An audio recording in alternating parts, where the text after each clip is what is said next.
Streaming live now on News8000.com. You're watching WKBT La Crosse. This is News 8 Now, this weekend. Good evening and thanks for joining us. I'm Emily Haugen. After a victory in Arizona, Democrats are one seat from holding on to control of the Senate. Now all eyes are on Nevada, where mail-in ballots are still being counted. And former President Trump is expected to make a big announcement about 2024. Christian Benavides reports from Miami. Welcome, Senator Kelly. After Arizona Senator Mark Kelly became the projected winner in his race against Republican challenger Blake Masters, Democrats moved a step closer to retaining control of the U.S. Senate. It can be tempting to remain focused on the things that divide us. But we've seen the consequences that come when leaders refuse to accept the truth. Now, a Democratic win in Nevada or Georgia would clinch the party's Senate grip. The Nevada contest between Senator Catherine Cortez Masto and Republican challenger Adam Laxalt remains too early to call while vote counting continues. And Georgia is set to hold a runoff between Democratic Senator Raphael Warnock and Herschel Walker early next month. The GOP would need to win both seats to gain control of the Senate. With those two races outstanding, the new Senate is currently at 49 Democrats and 49 Republicans. Republicans are inching closer to control of the House of Representatives, but have not clinched it yet. And sources close to former President Donald Trump tell CBS News he intends to launch a 2024 bid for the White House on Tuesday. The senior Republican leadership is apoplectic that Trump is announcing next week, precisely because it puts him back on center stage with only 3 weeks to go until the December 6th Georgia runoff. A source says Trump's speech will focus on the economy, energy independence, and crime. Christian Benavides, CBS News, Miami. According to CBS News calculations, so far at least 180 of 308 GOP candidates who raised unfounded doubts about the validity or integrity of the 2020 election results are projected to win their midterm races so far. That is at least 58%.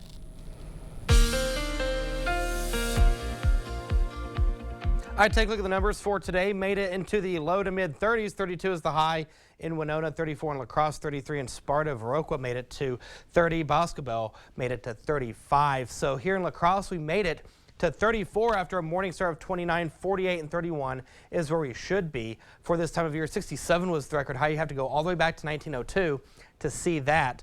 Our record low is in 1986, I should say, with a temperature of 5 degrees. Look at our sunset now at 4:42 p.m. Outside right now, we are seeing a temperature of 32 degrees with winds out of the north-northwest at 14 miles per hour. It feels like 22 out there. Humidity is at 60%. Look at our dew point, down to 19, so the air is very dry out there. And we're seeing temperatures in the 20s and 30s. Eau Claire, good evening to you guys. You're at 29 degrees, 32 Winona, 32 across, 28 Decorah. Preston, good evening to you guys over there, 26 degrees, 32 in Prairie du Chien, as well as Boscobel. The radar scan has a clean sweep across the area, but coming up in the first alert forecast, we're going to be talking about some snow as we go into next week, and we'll talk about that in a few minutes. Emily, over to you. Scary. The S word. Yep. All right. Thanks, Eric. You bet. Bikers Against Child Abuse gave community a taste of what they do today. At the 11th annual Soup Cook-Off, community members gathered to prevent child abuse. BACA has supported abused children, both in the courtroom and outside of it, since the late 90s. One biker says that their goal is to help eliminate fear. It's just to get people out and kind of see us in a different way. A lot of times we do awareness events, we ride out in the community, and we want folks to know we're there. According to organizers, this cook-off is BACA's biggest event of the year. Coaches, athletes, and parents gathered today for the 3rd annual Youth Symposium. This event, put on by UWL and Mayo Clinic Health System, offered demonstrations for sports, exercises, and evaluations. Student athletes also heard from speakers on nutrition and preparing for college athletics. Organizers say this year's focus was all about keeping a balance. For a lot of athletes, it's making sure you're getting enough, especially when you're busy. Sports are becoming a year-round thing. It can be not uncommon for athletes to undereat just a little bit at a time, but that adds up over the course of time. It can ultimately impact injury risk, but also recovery from injury. Athletic trainer Joel Ludke says for these young athletes, success can be found by focusing on long-term health. And UW La Crosse is giving back to the disabled community one basketball at a time. At Wheels for All, UWL students invited the community to shoot some baskets. According to organizers, their main goal is to create an inclusive environment so everyone can play. One student said putting this event together was all about the details. Just to know a little bit about how wheelchair basketball is played, going through the steps of just planning an event and making sure that we're putting on an event that's inclusive and making sure that every little detail is okay. If you or someone you know is interested in playing wheelchair basketball, you can find a team through the National Wheelchair Basketball Association. We'll post a link for you on our website, that is news8000.com. And La Crosse area veterans also got a chance to get active today. At the Omni Center in Onalaska, vets played some warrior hockey. This growing national trend is sponsored by the NHL, and vets from all over the country get to compete together. Those who participated say that they hope events like these raise awareness. Try to support the troops. Everyone kind of fights their own demons when they get back, and just volunteer veterans organizations. There's lots of homeless vets that need some help. There's people struggling with mental health issues that need some help. So just kind of build the awareness. Team Wisconsin organizers say that they're hoping to get a local team together right here in La Crosse. The Outdoor Recreation Alliance got active and served up some pancakes this morning at Myrick Park Center this morning. Everyone got involved, got to enjoy a trail run and some free breakfast. This was the group's first time hosting, and all of the money raised will benefit Aura Trails. Aura's executive director says going outside can be fun, no matter what the weather is. Even on the worst weather day, it's still a great experience. Being able to look up at a snowstorm, a rainstorm, lightning, all sorts of unique weather situations still help us really recognize the benefits of stepping outside for even just a few minutes. Well, if you missed the pancake breakfast this morning, Aura Trails are still looking for volunteers year-round. We'll post their website's link on our website, news8000.com.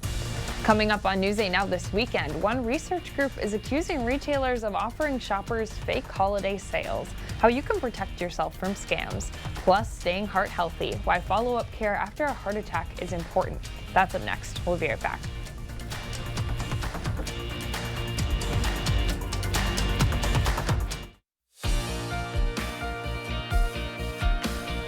We have a consumer alert on all of those ads that are claiming the best deals of the season. One research group is accusing major retailers of offering bogus sales to get you in the door.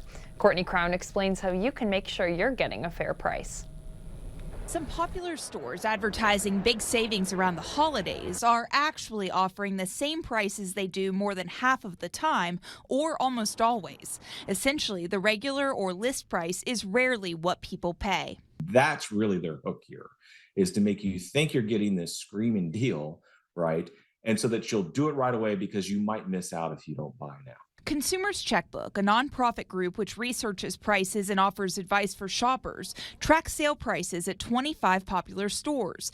They chose at least 25 items to price check for 33 weeks. And we found that overwhelmingly at 21 of those 25 retailers, they just continued to say they were offering a discount week after week after week. Consumers Checkbook says this is the third time they've conducted this study. And this time, overwhelmingly, the practice has really been adopted by almost every major retailer out there. Experts tell us there are several things consumers can do to protect themselves from a bad deal.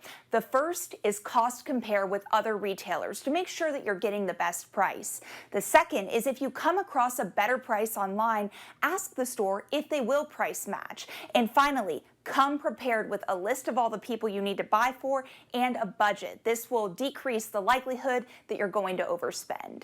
By using a list and staying organized, you can shop more methodically and jump on a deal when it makes sense and walk away when it doesn't. Courtney Crown, CBS 4 News.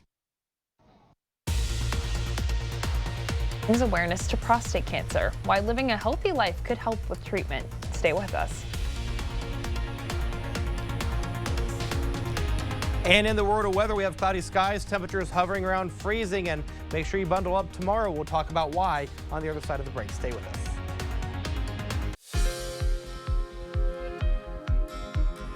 There is growing concern over how some parents are feeding their babies, plus what to do after suffering your first heart attack. Naomi Ruckham has some of the week's top health stories.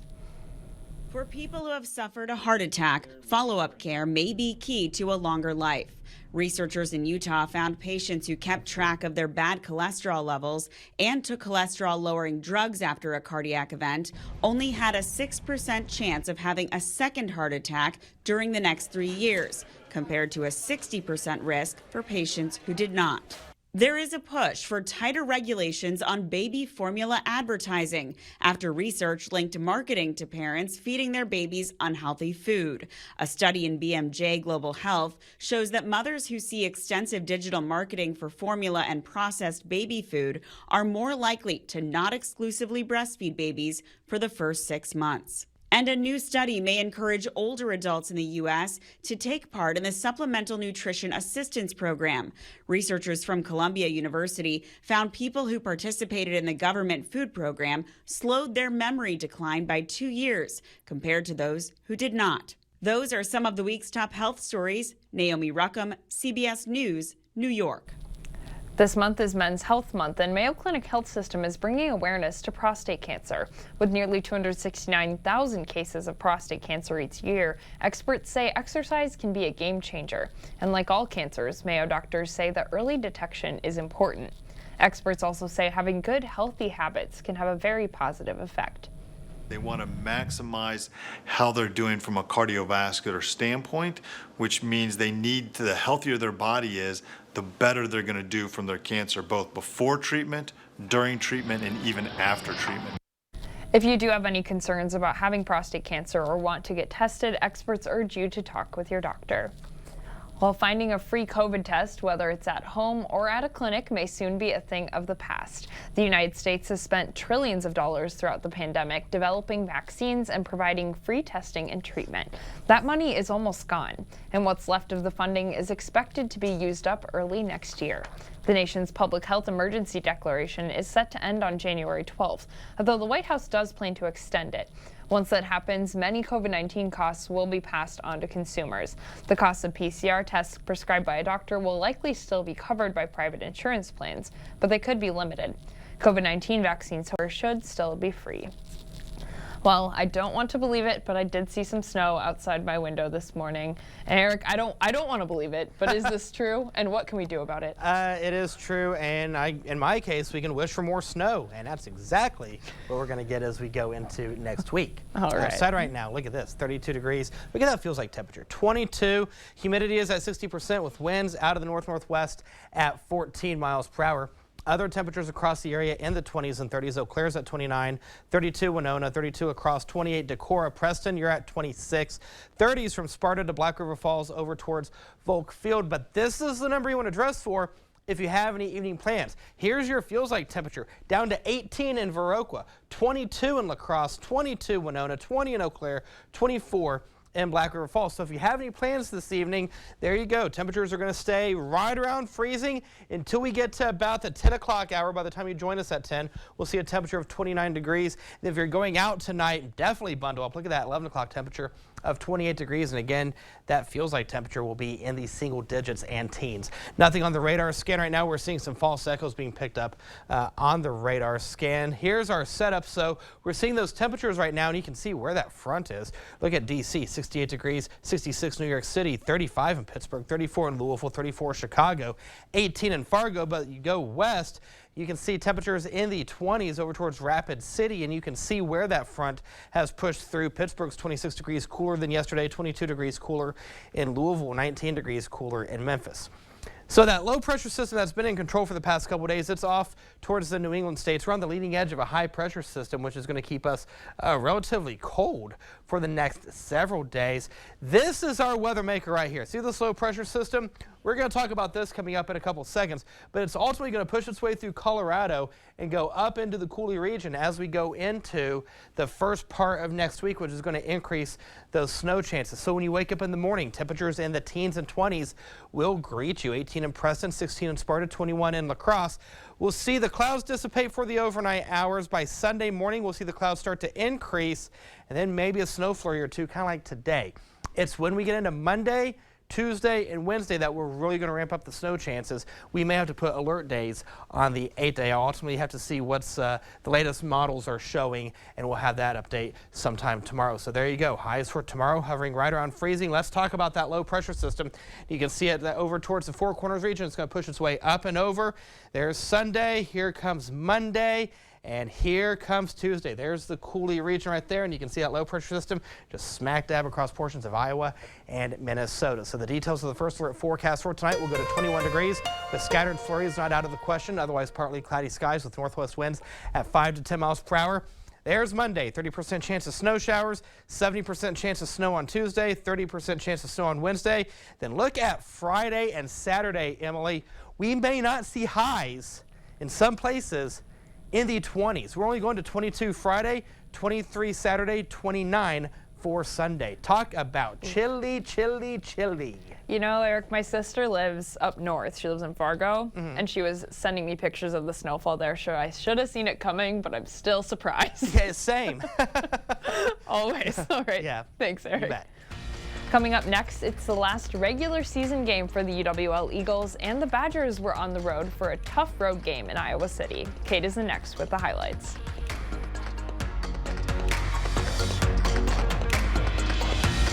Bring all of the exciting action from your community. Here's News 8 Now Sports.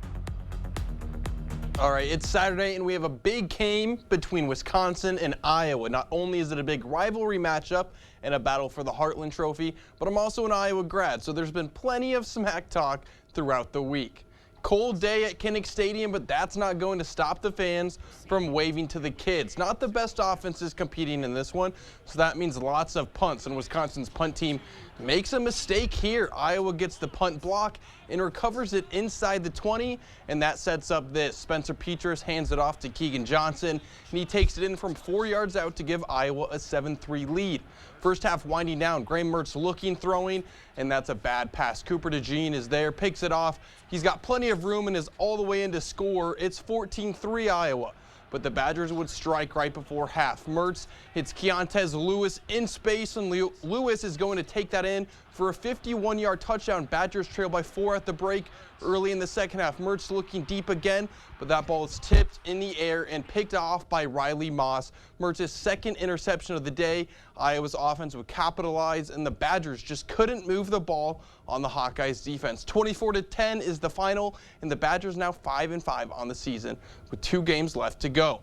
Regular season finale for UWL up against Platteville early on. Cade Garcia finds Ryan Bartol, who makes the catch and gets into the end zone for the score. Eagles take the lead. Next UWL drive, it's Garcia again, this time finding Matthias Enters for the 3-yard touchdown pass. PAT good, it's 14-0. But Platteville wouldn't go down easy. Second half, Michael Parami hits Jimmy Dosher on the 34-yard touchdown pass. And just like that, it's a 7-point game. But the Eagles would answer on the goal line after a 10-yard drive, and how else but Joey Stutzman taking the handoff and scoring. The Eagles finish it out 31-10. They finish the season 9-1 and get a share of the WIAC Conference title with UW Whitewater. They were ranked 7 going into the game, so we'll see where they end up for the postseason. And if you missed it last night, we have not one, but 2 teams who made it to the state football finals. In Division 5, Aquinas is back at Camp Randall for the 2nd straight year. They'll be up against the same opponent from last year in Mayville. Now, the Blue Gold's only loss on the season comes against West Salem, who finds themselves in the state finals for the first time since 2007 when they won in Division 4. Well, they're in Division 3 this year, and they'll take on Monroe next Friday morning in Madison. That's all I have for sports. We'll be right back. One final look at the next 8 days. We have temperatures staying in the 30s till we get to Thursday. We go to 28, low 20s for Friday and Saturday, 29 for Sunday. But I'm keeping an eye on Monday, Tuesday, Wednesday, where we have snow chances in the forecast. I guess it's safe to say it's beginning to look a lot like Christmas. Like Christmas. Too soon? Too soon. Too soon. Although I might go start planning my snowman building for the year. Who knows? There you go. Okay. I don't believe in Christmas before Thanksgiving, personally. I think they each deserve their own time. They do. They definitely do. But snow is here. It's scary. Yeah, you're right. You're right. Thank you for watching News 8 Now at 6. We hope to see you right back here tonight at 10.